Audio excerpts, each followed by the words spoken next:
محمد ولعنۃ اللہ علی اعدائہم اجمعین سیما علی عمر و ابو بکر و عثمان وعلی عائشہ وعلی اعدائہم اجمعین من یومنا ھذا الی قیام یوم الدین. قال رسول اللہ صلی اللہ علیہ وآلہ وسلم انا لقتل الحسین حرارة فی قلوب المؤمنین لا تبرد ابدا. عزیزان محترم، یہ رسول کی حدیث جو میں نے آپ کے سامنے پیش کی آپ نے بارہا سنی ہوگی.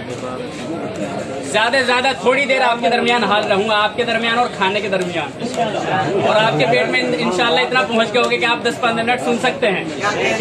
سنیے عزیزان محترم، توجہ سے سنیے گا، میری طرف متوجہ رہیے گا. انشاءاللہ تعالیٰ ایک ایک جملے پر توجہ کا طالب ہوں. دیکھیے گا، رسول نے فرمایا ان لقتل الحسین حرارۃ فی قلوب المؤمنین لا تبرد ابدا.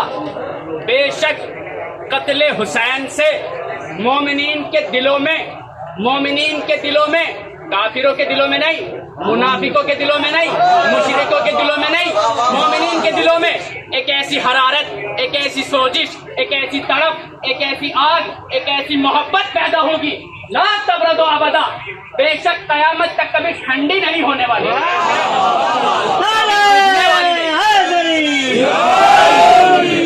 کبھی بجھنے والی نہیں ہے، کبھی خاموش نہیں ہوگی، کبھی چپ نہیں ہوگی. ایک ایسی آگ، ایک ایسی تڑپ، ایک ایسی محبت، ایک ایسی سوزش، ایک ایسی جلن جو قیامت تک کبھی ٹھنڈی نہیں ہونے والی. کس کے دلوں میں پیدا ہوگی؟ ہے مومنین کے دلوں میں. تو عزیزان محترم، محبت کا ایک لازمہ ہے، ایک تقاضا ہے کہ محبت جب تک ظاہر نہیں ہوگی پتہ نہیں لگے گا. اگر مجھے کسی سے محبت ہے اور میں اسے نہ بتاؤں کہ بھائی مجھے آپ سے محبت ہے، یا میں اس کی مدد نہ کروں، تو اس پر ظاہر نہیں ہوگا کہ مجھے اس سے محبت ہے یا نہیں ہے. محبت کا یہ لازمہ ہے کہ اس کو ظاہر کرنا پڑے گا، چاہے وہ فعل کے ذریعے سے ہو یا مدد کے ذریعے سے ہو یا کسی بھی اعتبار سے ہو، کسی بھی طریقے سے ہو، آپ کو محبت ظاہر کرنی ہوگی. اللہ محترم، جو مومنین کے دلوں میں محبت حسین پیدا ہوئی ہے قتل حسین کے بعد، اس کو ہم کیسے ظاہر کرتے ہیں؟ کبھی جلوسوں کی شکل میں، کبھی علم نکال کر، کبھی اپنا خون بہا کر، کبھی ان کی مصیبت پر آنسوؤں کو بہا کر ہم ظاہر کرتے ہیں کہ ہمیں کتنی محبت ہے حسین سے. لوگ کہتے ہیں یہ علم نہ نکالو، نہ نکالو، یہ کفر کی علامت ہے، کیوں کہ رسول کے زمانے میں نہیں تھی. کیا کہتے ہیں کہ رسول کے زمانے میں نہیں تھی. یہ علم نہ نکالو، یہ زلزلہ نہ نکالو، یہ زنجیروں کا ماتم نہ کرو، یہ روتے کیوں ہو، کیوں مصیبت پر آنسو بہاتے ہو؟ کیا رسول نے بھی ایسا کیا ہے؟ کیا رسول نے بھی یہ سنتیں ایجاد کی ہے یا نہیں؟ کیوں کہتے ہیں کہ رسول کے زمانے میں نہیں تھی؟ تو بھائی میرا اس سے سوال ہے کہ تم سوال کر رہے ہو کہ یہ بدعت ہے، تو یہ بتائیے کہ آپ کا وجود رسول کے زمانے میں تھا؟ آپ کا وجود رسول کے زمانے میں تھا؟ اگر نہیں تھا تو آپ سے بڑی بدعت کون، آپ سے بڑا کافر کون؟ یہ تھی یہاں تک کی بات. کریم کربلا آپ لوگوں کو اپنے گھر پہ بلایا ہے. عزیزان محترم، ایک حدیث پیش کرنا چاہ رہا ہوں، ایک ایک فکرے پر توجہ کا طالب ہوں، ایک ایک فکرے پر سنیے گا. انہی کے در کچھ ملتا ہے، یہی سب کچھ ایسا کرنے والے آپ کی حکومت پر زیادہ عرش پر مشہور ہے. سنیے کریم کربلا کیا فرماتے ہیں، سنیے عزیزان محترم کیا فرماتے ہیں کریم کربلا. آپ حسین کی بارگاہ میں ہیں، کوئی چھوٹی موٹی سرزمین نہیں ہے حسین کو سلام کرنے. تو حسین نے کیا کہا سنیے کہ جو شخص بھی قید نہیں لگائی، جو شخص بھی